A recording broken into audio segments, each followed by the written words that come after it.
મિત્રો આદિત્ય ધરે એવી મૂવી ધરી નાખી છે કે જે દુનિયાની કલ્પના કરવી મુશ્કેલ હોય ને એવી મૂવી પબ્લિક સમક્ષ મૂકી દીધી છે યાર. કાલે મિત્રો ધુરેન્દ્ર મૂવી જોઈને આવ્યા અને જ્યારે બુકમાં શોમાં મિત્રો ટિકિટ બુક કરીને ત્યારે જ કન્ટેન્ટ વોર્નિંગ આપી દેવામાં આવી હતી કે ભાઈ આ મૂવી છે ને 18 વર્ષથી મોટી ઉંમરના દર્શકો માટે છે ને વેલિડ આઈડી પ્રૂફ સાથે રાખો. એનું મતલબ તમે વિચારી શકો છો કે મૂવી કેટલી બ્રુટલ હશે યાર. અને આદિત્ય ધરે ઓન સ્ક્રીન જે એક્ટરને દેખાડ્યા છે ને મિત્રો એવું લાગશે કે જાણે આખે આખું સ્પા યુનિવર્સ ઊભું કરી નાખ્યું છે યાર. રિયલ અને રિયલમાં છે ને ફરક કરવો મુશ્કેલ પડી જશે.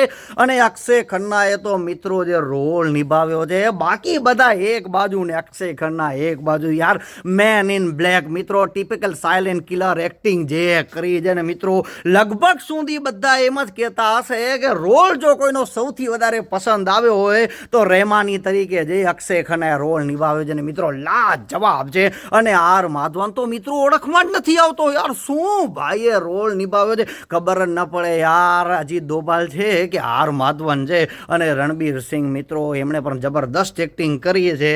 જે મિત્રો મોહિત શર્માનો રોલ નિભાવ્યો છે લાજવાબ રો એજન્ટ અંડર કવર એજન્ટ. અને અર્જુન રામપાલનો મિત્રો સાચો ઉપયોગ કોઈને કરતા આવડ્યો હોય ને તો મિત્રો આદિત્ય ધર છે યાર. Arjun Rampal look plus voice યાર. ઓલરેડી વિલન વાઇફ મિત્રો શું ભાઈએ રોલ નિભાવ્યો છે. હવે કાશ્મીર ઇલિયાસી છે કે અર્જુન રામપાલ મિત્રો ઓળખવો મુશ્કેલ પડી જશે. અને સંજુ બાબા મિત્રો આમનો તો લેવલ જ કાંઈક અલગ છે યાર. અનપ્રિડિક્ટેબલ જાણે એમ જ લાગશે મિત્રો એસપી અસલમ ચૌધરી જુબો છે ભાઈ. શું મૂવી બનાવી છે મિત્રો. અગાઉ જ્યારે મૂવી આવતી ને તો એમાં પાકિસ્તાન પ્રત્યેનો પ્રેમ બતાવવામાં આવતો હતો ને આ મૂવી એ તો આખા પાકિસ્તાનને યાર એક્સપોઝ કરી નાખ્યો છે. અને એ મિત્રો પ્લેન હાઈ જે 26/11નો હમલો મિત્રો બધું બતાવવામાં આવ્યું છે યાર. રિસ્પેક્ટ છે મિત્રો આદિત્ય ધર માટે યાર.